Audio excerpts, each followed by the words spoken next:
Bonjour, je vous présente aujourd'hui ce disque dur SSD proposé par Silicon Power que l'on reçoit dans cet emballage cartonné. Ici c'est la déclinaison 120 Go et je vous propose tout de suite de découvrir ses caractéristiques techniques.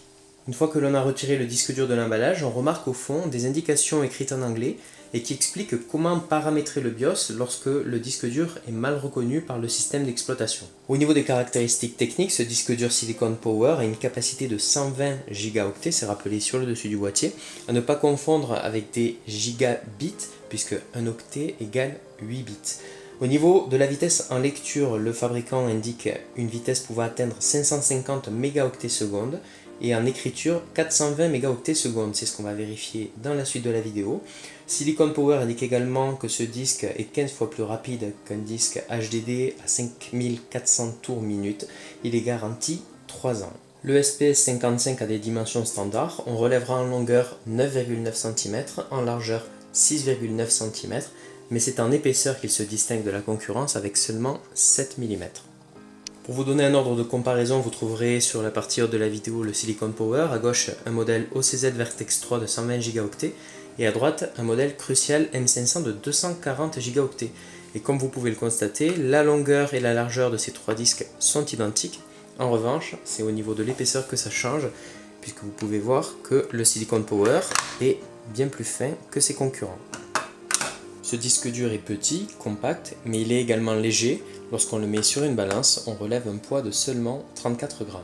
À l'arrière de ce disque dur, on retrouve une connectique SATA 3 avec des débits théoriques pouvant aller jusqu'à 6 gigabits par seconde. Sur chaque côté de la tranche du disque dur, on va trouver deux pas de vis qui vont permettre de le visser sur un rail pour l'installer en interne dans un ordinateur de bureau. Ce disque dur peut être utilisé de deux façons, soit en interne dans un ordinateur de bureau, soit en tant que disque dur externe. Alors vous voyez sur la gauche de la vidéo un boîtier 2,5 pouces pour disque dur SSD. On va tout simplement le plugger sur la connectique, comme vous le voyez ici sur la vidéo. Et après, on peut utiliser le disque dur directement sur une tablette, par exemple une Microsoft Surface, en le branchant avec les fiches USB qui sont fournies avec le boîtier du disque dur. On passe tout de suite au test de vitesse. J'ai connecté à mon ordinateur de bureau le disque dur SP55 et on va voir ce que ça donne en lecture et en écriture. Une fois branché sur l'une des nappes SATA de mon ordinateur de bureau, bonne nouvelle, le disque dur Silicon Power est immédiatement reconnu. Je précise que je suis sous Windows 10 en version 64 bits. Quand on est dans le gestionnaire de disques, on voit directement le disque dur qui est en secteur non alloué avec une capacité reconnue de 111,79 Go et après on va pouvoir l'initialiser soit en secteur de démarrage principal, soit en partition GPT, ce qui n'est pas recommandé puisque le disque dur a une faible capacité, 120 Go seulement.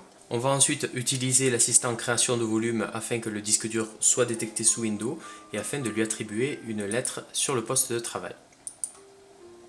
Là, en l'occurrence, ça sera la lettre des deux points. On peut lancer un formatage rapide ou décocher et lancer un formatage complet. Voilà, le disque dur est désormais prêt à l'emploi. Je vais pouvoir y accéder depuis le poste de travail sous Windows. Pour les besoins du test, je vais commencer par déplacer un fichier vidéo très lourd qui fait plus de 8 Go, qui se situe sur le bureau. Alors le bureau, c'est un disque dur SSD Samsung Evo 850 et je vais le déplacer sur le disque dur Silicon Power, donc un SSD de 120 Go.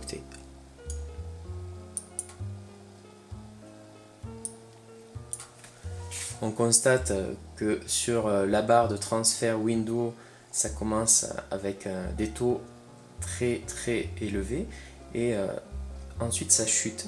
Et on est actuellement sur une vitesse qui varie entre 30 et 60 mégaoctets secondes. On n'est donc pas du tout sur les données indiquées par le fabricant sur l'emballage du disque dur SSD. On va maintenant fonctionner en sens inverse en transférant le même fichier depuis le disque dur SSD Silicon Power vers un autre disque dur SSD, donc le Samsung Evo 850. On va pouvoir ainsi étudier la vitesse de lecture. On constate qu'au démarrage, les taux de transfert sont très importants comme tout à l'heure et après on est sur une vitesse de 440 à peu près mégaoctets par seconde. Voilà, donc en quelques secondes, le fichier a été transféré depuis le disque dur Silicon Power, ce qui veut dire qu'en vitesse de lecture, c'est un très bon disque dur. Par contre, en vitesse d'écriture, lorsqu'on va déplacer sur ce disque dur des fichiers, eh bien, c'est nettement plus lent. Pour ceux qui sont intéressés par les caractéristiques techniques détaillées du disque dur, j'ai lancé un rapport sous AIDA 64 et vous voyez à l'écran les différentes fonctionnalités activées, gérées ou non gérées par le disque dur.